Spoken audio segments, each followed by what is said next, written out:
Hola, buenos días. Antes de dar inicio a la clase, les quiero hacer la recomendación de que revisen primero y tengan abierto el archivo de la actividad que vamos a evaluar, ¿ok? Este, Igual que el mapa mental, lo vamos a ir haciendo a medida que vayamos transcurriendo el tiempo de la clase. Van a tener las claves aquí en la presentación y sé que al terminar van a tener eso elaborado rapidito, ¿ok? Entonces, la actividad es bien sencilla, se trata de resolver un crucigrama de 15 palabras. Cada palabra resuelta tiene un valor de un punto y los conceptos y claves, como les dije, van a estar aquí a lo largo de la clase. En su defecto, si tienen algún problema, igual con el documento que se carga por archivos de academia, por allí también lo pueden resolver, ¿ok?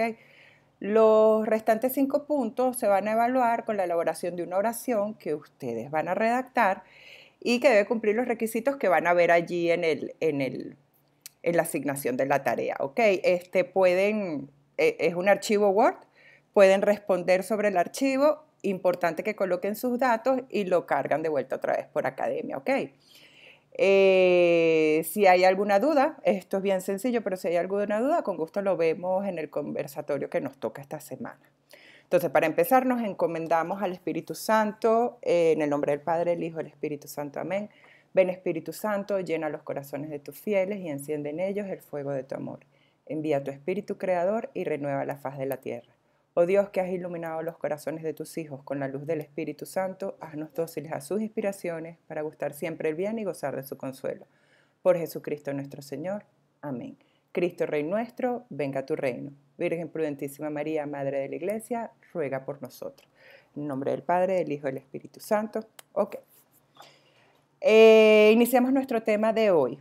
Es la resurrección de Jesús. Si están bien activos, bien alertas, yo espero que en este momento, con solo el nombre del tema, ya estén haciéndose bastantes preguntas. Por ejemplo, ¿qué es la resurrección? ¿Cómo es este hecho de la resurrección posible? ¿Es esto importante? Y estas dos grandes preguntas que ojalá que vengan a su mente, que se las hagan, es ¿de qué me sirve esto a mí? ¿Y será que vale la pena creer? Entonces, bueno, avanzamos con la primera pregunta, ¿qué es la resurrección? La definición de la palabra resurrección es la siguiente. Es la vuelta a la vida de alguien que murió. ¿Ok? Cuando hablamos de la resurrección de Cristo de forma muy particular, hablamos de la acción mediante la que Jesús vuelve a la vida por su propio poder después de haber muerto en la cruz. ¿Ok? Y que además es la prueba irrefutable de que Jesús es Dios. Prueba irrefutable, decimos, de que Jesús es Dios. Entonces, ¿qué hay de esas pruebas? Vamos a ver lo siguiente, ¿ok? Lo primero es que Jesús, Jesús cumple. Lo que dice, lo cumple. Entonces, una de las cosas que él dijo es que predice su muerte y se la comunica a sus discípulos. Aunque no solamente predice su muerte, también les habla de su resurrección. Y les dice, miren, estamos subiendo a Jerusalén. Allí el Hijo del Hombre va a ser entregado a los jefes de los sacerdotes y maestros de la ley, que lo condenarán a muerte y lo entregarán a los paganos para que se burlen de él, lo azoten, lo crucifiquen, pero al tercer día resucitará. A fariseos y a escribas les dijo, destruyan este templo, refiriéndose a su cuerpo, y en 3 días los levantaré. El entierro de Jesús fue muy rápido, ya que debía hacerse antes de que iniciara el sábado, que ya estaba a punto de iniciar, porque venía la fiesta judía del Sabbat. Entonces, este proceso de sepultura estuvo hasta cierto punto incompleto. Entonces, un grupo de mujeres van el día domingo hacia el sepulcro con el propósito de continuar el proceso de entierro, básicamente de embalsamarlo, de ungirlos con más aceite, porque eso no se había concluido bien.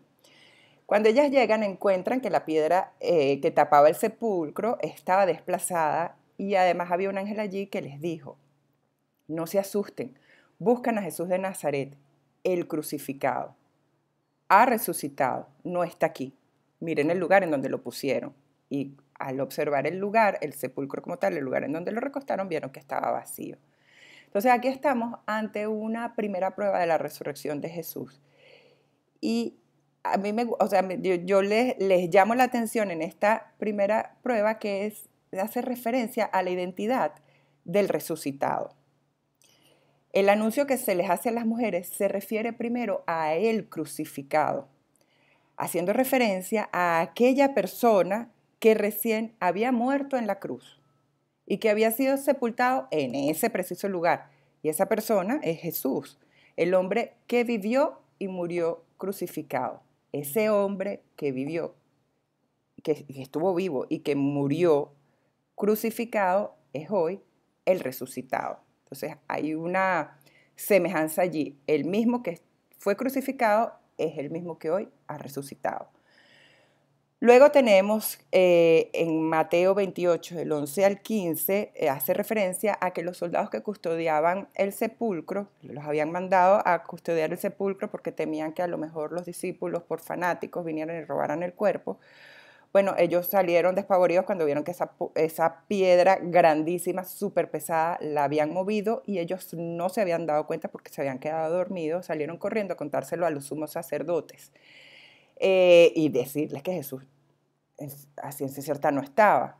Entonces, lo que hacen los ancianos es que los sobornan a estos soldados para que contaran que habían sido los discípulos los que habían robado el cuerpo de Jesús. Entonces, este dato es importante porque el soborno. Bueno, la razón de que esté reportado en las escrituras un soborno es porque había pasado algo que no sabían que había sucedido. No lo sabían ni los sumos sacerdotes porque no estaban allí y no sabían del cuerpo de Jesús, y tampoco los soldados porque se habían quedado dormidos. Y en ese momentico que se habían quedado dormidos, movieron una piedra gigantesca, no se logran explicar cómo, sacaron un cuerpo, no se logran explicar cómo. Esto es bien inusual. Entonces, ¿quiénes son las primeras testigos? Las mujeres son las primeras testigos y ellas también son las portadoras de la noticia. Y esto de palabras testigos es algo bien importante a tener en cuenta, porque para dar veracidad de un hecho cualquiera se deben tener pruebas del hecho. Y parte importante de las pruebas son los testigos que hacen referencia a estos hechos. Y esto es todavía muy común, muy visto en derecho, ¿ok? Entonces, ellas son las primeras testigos porque son las primeras que vieron el lugar, que vieron que estaba vacío y además que las primeras en recibir el mensaje y fueron corriendo a compartir con los discípulos que estaban escondidos en el cenáculo.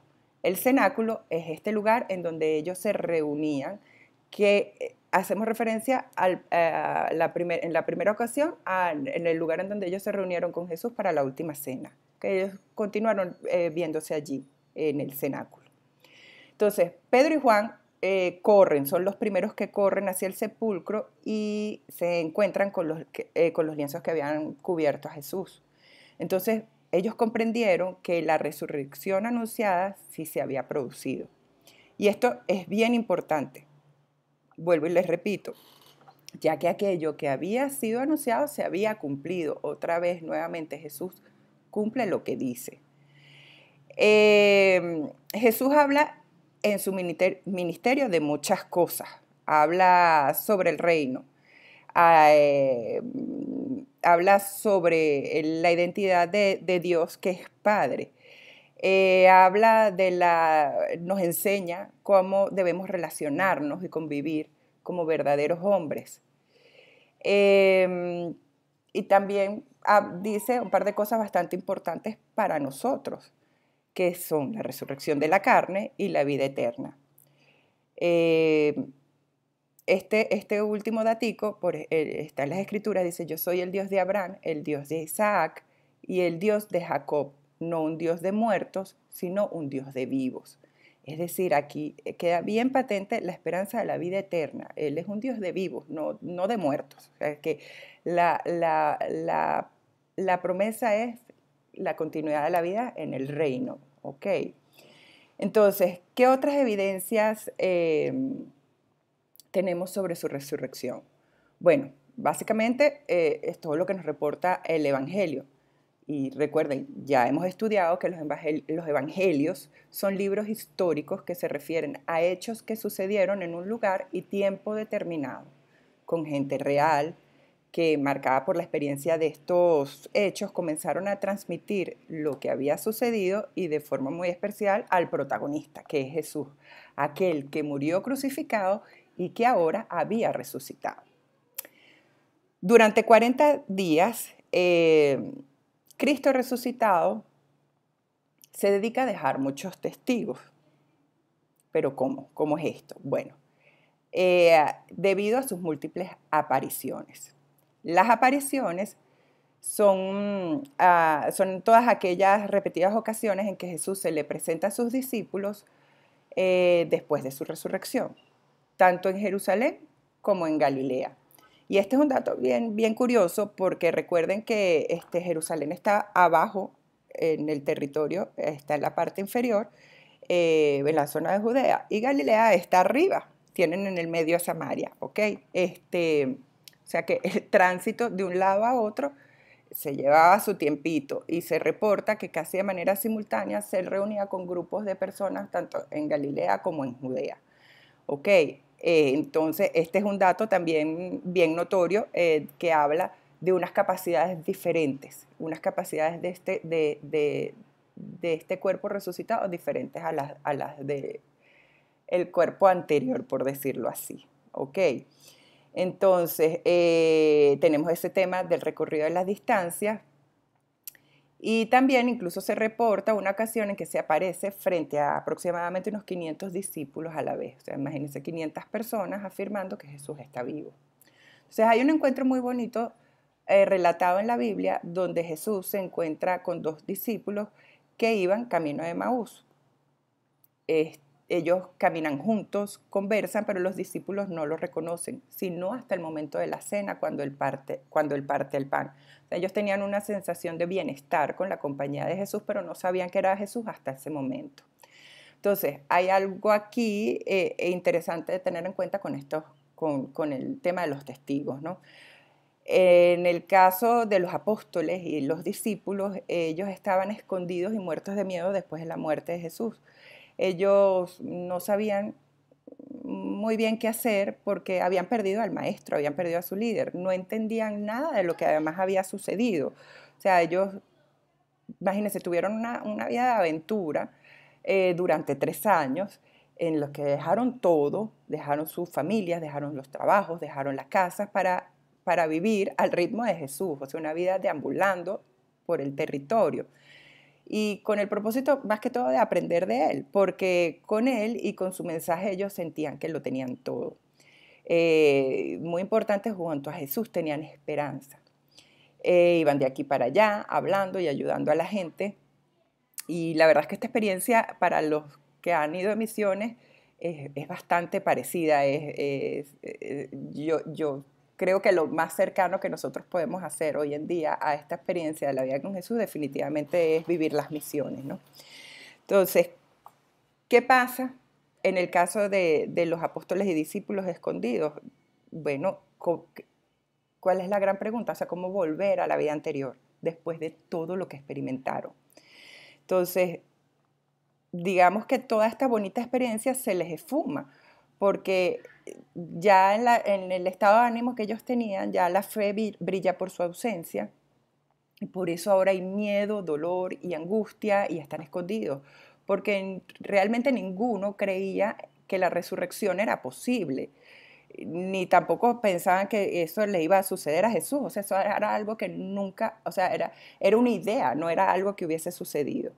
Entonces, por esa razón Jesús se aparece repetidas veces e incluso, o sea, se le repite muchas veces en el Evangelio, varias veces durante 40 días, e incluso le permite a Tomás, uno de los apóstoles cercanos, de los 12, le permite meter el dedo en una de sus heridas, en las heridas del costado. Entonces, el tema de la resurrección no, queda en evidencia en los evangelios que no se trata del fruto de la credulidad de los discípulos. ¿Okay? La resurrección fue un extraordinario milagro que no fue fácil que los apóstoles aceptaran. ¿Okay? Por eso es que se les aparece Jesús en tantas ocasiones. La razón de Jesús de manifestársele a los discípulos fue para que ellos se convirtieran, como ya les había dicho, en verdaderos testigos de la resurrección. Y con ellos la prueba fehaciente de que todo aquello, en efecto, se había sucedido. Pero una pregunta, ¿será que eso fue la única prueba que nos dejó? Bueno, no.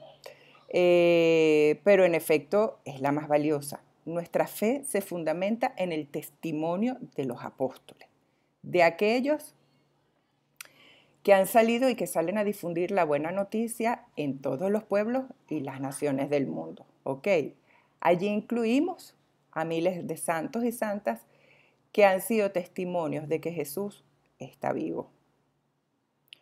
Entonces vamos hasta aquí a hacer esta revisión con este videito.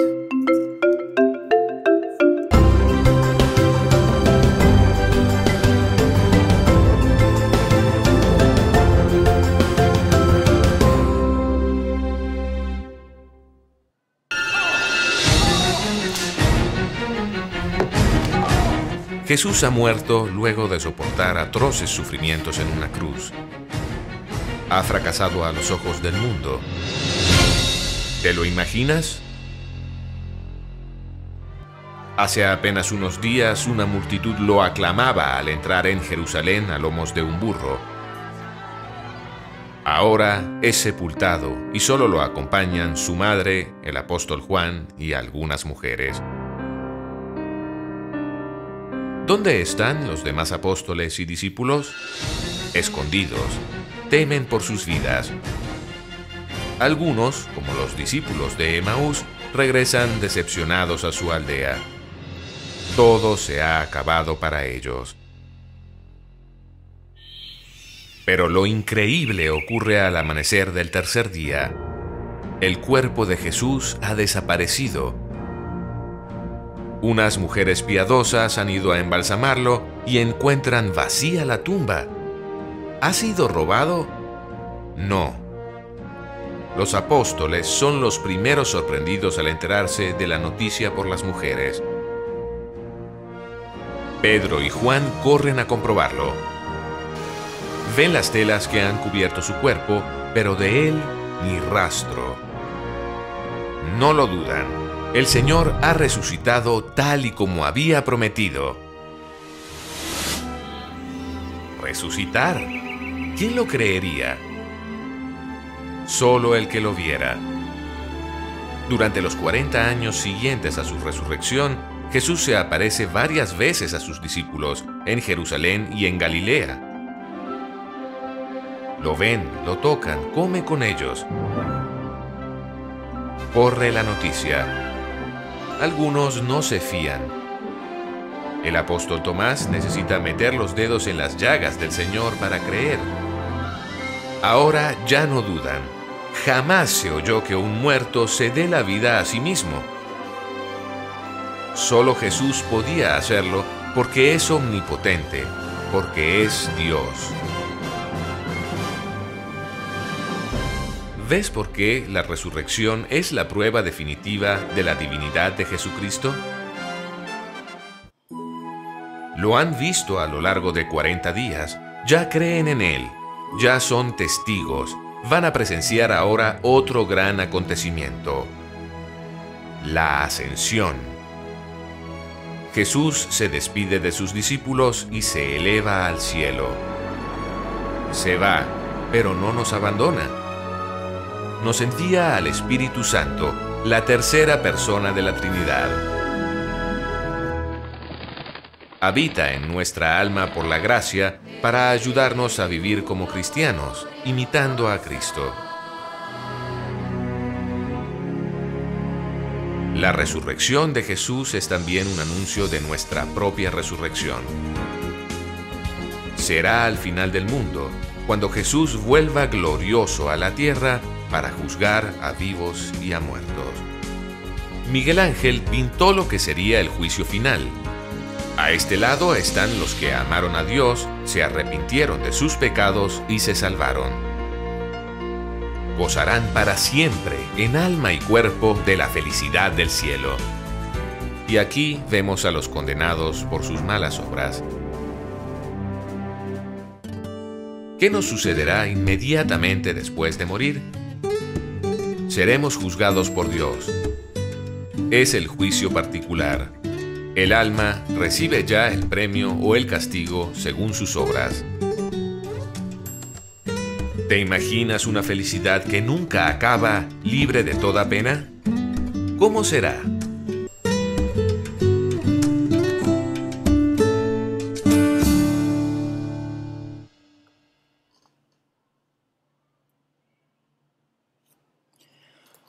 Una vez entendida y aceptada la resurrección por parte de los apóstoles y los discípulos, Jesús es comprendido de una forma diferente por parte de ellos. ¿Ok? Anteriormente le llamaban maestro y le aceptaban como el Mesías anunciado por los profetas, como el rey que liberaría a su pueblo, pero ahora, luego de la resurrección, entienden que Jesús es Dios. Y así mismo lo declara Tomás el incrédulo, que al verle exclama, Señor mío y Dios mío. Así que es la resurrección justamente el centro de nuestra fe cristiana, que afirma que Jesús nos dijo la verdad y que, como afirma San Pablo, si Cristo no ha resucitado, tanto mi anuncio como la fe de ustedes no tiene sentido. Así que nuestra fe se sustenta entonces en el testimonio de quienes vieron y tocaron a Jesús resucitado.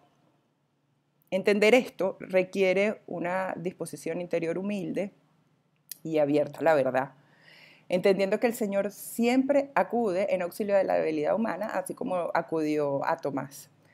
Y pues que el mensaje de Jesús resucitado es un mensaje de paz, de alegría, que una vez superado el dolor de la pasión y la muerte en la cruz, se abre como una prueba de esperanza en el futuro. Transcurrido 40 días después de la resurrección, Jesús se reúne una última vez con sus apóstoles y discípulos en el Monte de los Olivos y les asigna una misión diciéndoles: vayan y hagan discípulos a todos los pueblos y bautícenlos para consagrarlos al Padre, al Hijo y al Espíritu Santo, enseñándoles a poner por obra todo lo que les he mandado, y sepan que yo estoy con ustedes todos los días hasta el final de los tiempos. Dicho esto, les bendijo y se elevó al cielo. La ascensión es justo ese momento en que Jesús se eleva al cielo, y ya los apóstoles no lo volverían a ver. Pero ya ellos no tenían el mismo estado de ánimo que antes de la resurrección, ya ellos no se sienten tristes.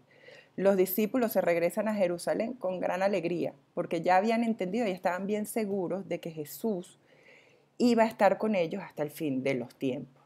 Jesús cumple, ya lo han venido comprobando, va a permanecer con ellos. Ellos son conscientes de su presencia permanente. Esta misión que Jesús le deja a sus discípulos, se las deja a los discípulos de todos los tiempos. Esa llamada a la salida, el encuentro con el otro y a anunciar a Cristo sin ningún temor, es un llamado para todos nosotros también. Y de forma muy especial esta afirmación: sepan que yo estoy con ustedes todos los días hasta el final de los tiempos, debe ser un recordatorio que tendría que estar grabado en nuestros corazones. Ante cualquier circunstancia es conveniente recordar siempre que Jesús está presente y que esa es la alegría del cristiano, que manifiestan los apóstoles tras la ascensión. La felicidad del cristiano es saberse amado y acompañado por Cristo en todo momento. Ahora vamos a hablar un poquito de una persona muy especial a la que cuesta bastante conocer, pero que es la que ha quedado entre nosotros, presente en el mundo y a quien a veces olvidamos con mucha facilidad. Jesús, antes de partir, dice: les conviene que yo me vaya, porque si no me voy, el Espíritu Consolador no vendrá a ustedes, pero si me voy, lo enviaré. 10 días después de la ascensión, Y durante la celebración de Pentecostés, estando todos los apóstoles reunidos en un mismo lugar, de pronto escucharon un ruido muy fuerte, semejante a una ráfaga de viento impetuoso, y llenó toda la casa donde se encontraban. Entonces aparecieron lenguas como de fuego que se repartían y se posaban sobre cada uno de ellos, quedando así llenos del Espíritu Santo. Pero, ¿quién es el Espíritu Santo? Bueno, sabemos que es la tercera persona de la Santísima Trinidad, por lo tanto, es Dios como el Padre y el Hijo. Pero además tiene varios nombres que le describen en relación a lo que hacen nosotros y por nosotros. Es el Paráclito, que significa abogado. Esta palabra Paráclito, que viene del griego, significa abogado, defensor, consolador. Él es el santificador, que nos defiende y nos da la fortaleza para ser testigos de Cristo en el medio del mundo. O sea, para mí un tipazo, pues. Fíjense bien, nos da fortaleza para ser testigos de Cristo en el mundo. Es decir, 5 en punto. Así como dice dice en el Evangelio, que es luego de la llegada del Espíritu Santo que ellos quedaron llenos y recobraron el valor para ir a anunciar a Cristo. Bueno, nosotros mismos no somos capaces de hacerlo por nuestros propios medios. No somos capaces de ver a Cristo en el mundo ni en los demás. Y es justo gracias a Él, al Espíritu Santo, y a su llegada sobre los apóstoles, a los apóstoles de aquel momento y a los que estamos ahora, que somos capaces de comprender todo el mensaje anunciado por Cristo. Y además nos da esa valentía y esa fuerza para transmitirlo a los demás. Ya en algún momento les he comentado, el mismo Jesús en un par de oportunidades perdió la paciencia con sus apóstoles, con sus discípulos, porque Él les explicaba cosas y ellos no entendían nada. Pero al llenarse del Espíritu Santo, ellos comprendieron, finalmente entendieron todo lo que en un momento les costaba comprender. Estas son parte de las acciones, de los efectos que tiene el Espíritu Santo, de las inspiraciones, de lo que nos ayuda, cómo nos ayuda el Espíritu Santo a todos, ¿ok? Entonces, ese día en el que el Espíritu Santo se hizo presente entre los apóstoles y el mundo, la iglesia lo celebra como Pentecostés, ¿ok? Ya estamos a punto de terminar, pero vamos a hablar un poquito, que no la podemos dejar atrás, de María. Ok, ¿quién es María en la vida de los creyentes? La iglesia nos enseña que hay una relación bastante estrecha entre la misión salvadora de Jesús asociada con su madre. ¿Son ellos iguales? No, ellos no son iguales, pero sí emprendieron, compartieron muchas experiencias juntos que establecen ellos una unión muy especial, posiblemente no muy diferente a la unión que puede tener cualquier madre con sus hijos. Recuerden que Jesús crece en un hogar igual que cualquiera de nosotros. Es amado, cuidado y educado por su madre. Mucho de lo que somos todos nosotros es el reflejo del hogar y la familia de la que venimos. Y con Jesús pasa igual. También sabemos que ella fue testigo de los sufrimientos y padecimientos de Jesús. Por lo tanto, es acertado pensar que ella misma vivió su propia pasión, un dolor desgarrador al ver todo el maltrato que sufría su amado hijo. Y ella, amante de Dios, también ofrece su dolor que lo une a la causa de Jesús. Ella está allí apoyándolo en todas sus decisiones y en toda su pasión. Entonces, esta actitud de María y este ofrecimiento de su dolor, de su propio dolor al Padre, al acompañar a Jesús en su pasión, le lleva a recibir el título de corredentora. Asimismo, la conocemos también como mediadora. Este es otro título mariano que se refiere a que Jesús nunca le niega ninguna de sus peticiones. La consideramos también madre protectora y consoladora de los hombres de todas las épocas. Después de que Jesús en sus últimos momentos la entrega como madre de la iglesia y de todos los seres humanos, ¿ok? Y ya para finalizar este apartado sobre María, es importante hacer la distinción entre los cultos. El culto de adoración se tributa únicamente a Dios. A María se le rinde un culto especial de veneración. Y esto es así por ser la madre de Dios y ser madre nuestra. Además, también es bueno recordar que María es el modelo perfecto de santidad de la iglesia, ¿ok? Entonces, vamos a hacer una última revisión con este último video para dar las indicaciones finales.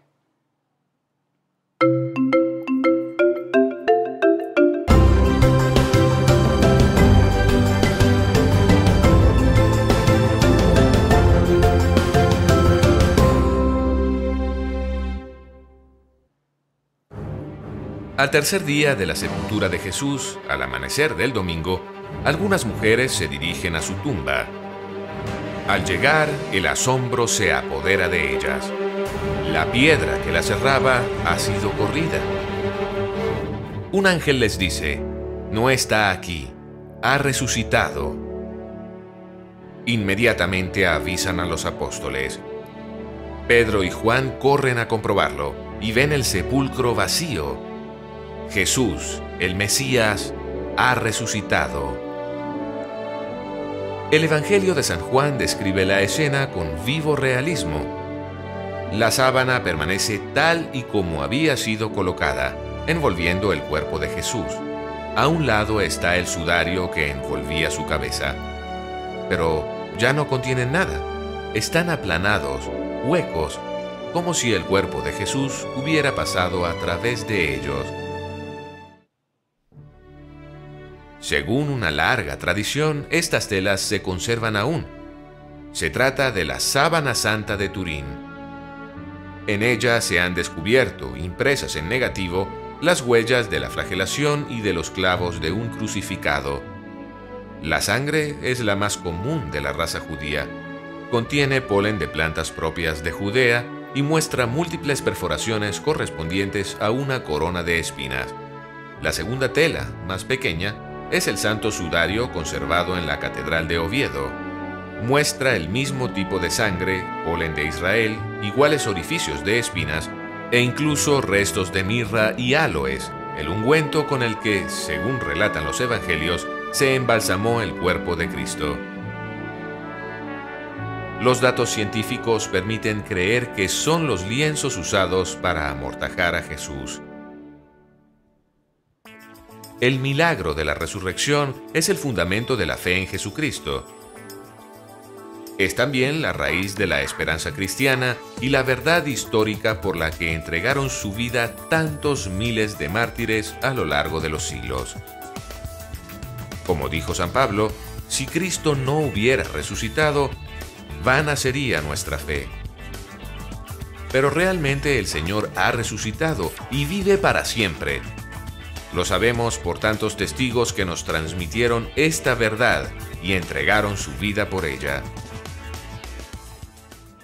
Repetidas veces se apareció Jesús tras su resurrección, a las mujeres que lo seguían, a Pedro y los apóstoles, y también a otros discípulos, como los dos que iban camino de Emaús. Al incrédulo apóstol Tomás le muestra las llagas de sus manos y de su costado, prueba de su humanidad resucitada. En esta pequeña iglesia en Tagba, a orillas del río de Genesaret, se venera una de las apariciones de Jesús a los discípulos, cuando confirmó a Pedro como primado de la iglesia y a sus sucesores como los futuros pontífices. En la vida y muerte de Jesús se cumplen las profecías del Antiguo Testamento. Antes de subir al cielo, nos deja otra de sus grandes pruebas de amor. Instituye el sacramento de la penitencia. En él confiere a los apóstoles la potestad de perdonar los pecados. Reciban el Espíritu Santo. A quienes ustedes perdonen los pecados, les serán perdonados. Finalmente, Jesús sube a los cielos. Es la ascensión del Señor. Sus discípulos lo ven desaparecer cubierto por una nube. Según la tradición, fue en este lugar, en el Monte de los Olivos. Las últimas palabras de Jesús siguen alentando a los cristianos. Vayan por todo el mundo, prediquen el Evangelio a toda criatura y enseñen a todas las gentes, bautizándolas en el nombre del Padre, del Hijo y del Espíritu Santo, enseñándoles a guardar cuanto les he mandado. Y sepan que yo estoy con ustedes todos los días hasta el fin de los siglos. Jesús nos reveló la intimidad misma de Dios, el misterio de la Santísima Trinidad. Un solo Dios en tres personas distintas, Padre, Hijo y Espíritu Santo. Los hombres no podemos comprender este misterio, pero gracias a Jesús podemos atisbar algo de la inmensa riqueza, grandeza y amor de la intimidad divina. La tercera persona de la Santísima Trinidad descendió sobre los apóstoles el día de Pentecostés. Un viento impetuoso en forma de lenguas de fuego se posó sobre ellos, llenándolos del Espíritu Santo. Desde entonces, los apóstoles dieron testimonio ante el mundo del amor de Cristo, con la ayuda poderosa de Santa María, la Madre de la Iglesia.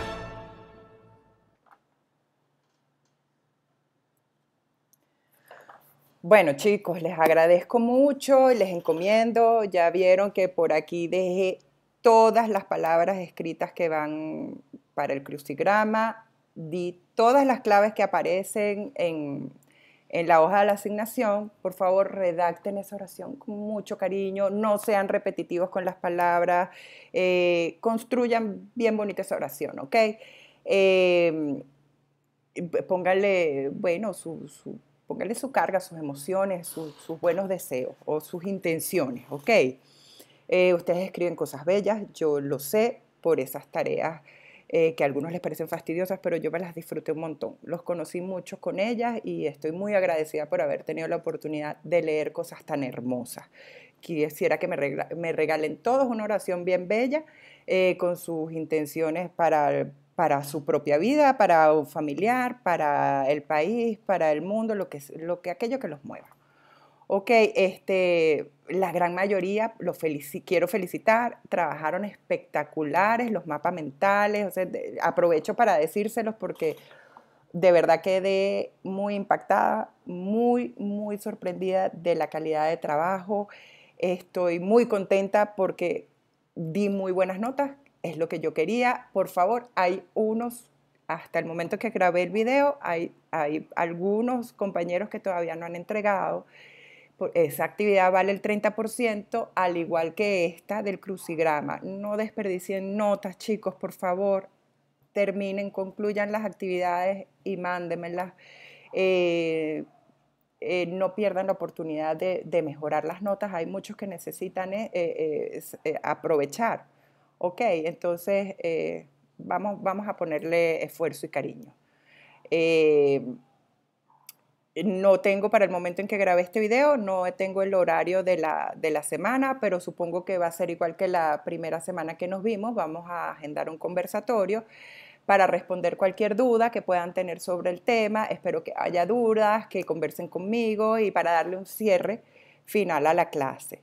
Es importante que reflexionen sobre estas preguntas que tienen en pantalla, a ver cuál de ellas les corresponde a ustedes, forma parte de sus dudas. Si tienen alguna pregunta que quieran hacerme, por favor, anótenla. Ok, pero me gustaría no solo que me presenten una pregunta, sino que una reflexión junto a ella. ¿Qué opinan? ¿Qué han pensado en relación al contenido de la clase? Importante siempre, como les había comentado en el video anterior sobre las clases de valores y virtudes, es siempre importante contrastarlo con la vida, con la propia vida, de qué me sirve esto a mí. Y pues con el tema de la resurrección, pues realmente vale la pena creer. quiero que piensen mucho en estas dos cosas, ¿ok? Si pudiera, se los daría como tarea para el conversatorio, pero yo sé que van a haber algunos por allí con cosas bien interesantes. Aquí les dejo un poco algunas palabras claves de las cosas que hemos visto. Todas ellas las conversamos y pues a medida que yo he ido aprendiendo sobre ellas, eh, me hacen sentir pues que sí vale la pena creer y que definitivamente Jesús es Dios. Ok, ya les había comentado que nuestra fe se basa en los testimonios de los testigos de la resurrección, pero sin embargo, hasta ahora se nos dejaron una pruebita más, nos dejaron un regalito por allí, que es la Sábana Santa. Ya vieron un poquito en el video. Tengo un video un poquito más que explica un poco más sobre los hallazgos científicos y los procesos de la Sábana Santa. Lo podemos ver el día del conversatorio. Es una suerte de evidencia que nos ha quedado del milagro de la resurrección, y los científicos investigan, se dan y no logran conseguir las respuestas, no logran, o sea, algo sucedió allí, algo milagroso, algo que escapa de la razón humana, sucedió allí. Sin embargo, tengamos muy en cuenta, esta evidencia no condiciona nuestra fe. Nuestra fe ha sobrevivido en el mundo por más de 2000 años gracias al testimonio de los testigos, de los apóstoles y discípulos. Tener este tipo de evidencia hoy en día es un hermoso regalo, pero no es un fundamento de fe. Recuerden bien eso. Y bueno, cerramos diciendo: Señor, te damos gracias por todos tus beneficios, a ti que vives y reinas por los siglos de los siglos. Amén. Cristo Rey nuestro, venga a tu reino. Virgen prudentísima María, Madre de la Iglesia, ruega por nosotros. En nombre del Padre, del Hijo, del Espíritu Santo. Amén. Que tengan un feliz día, que disfruten su actividad. Nos vemos pronto.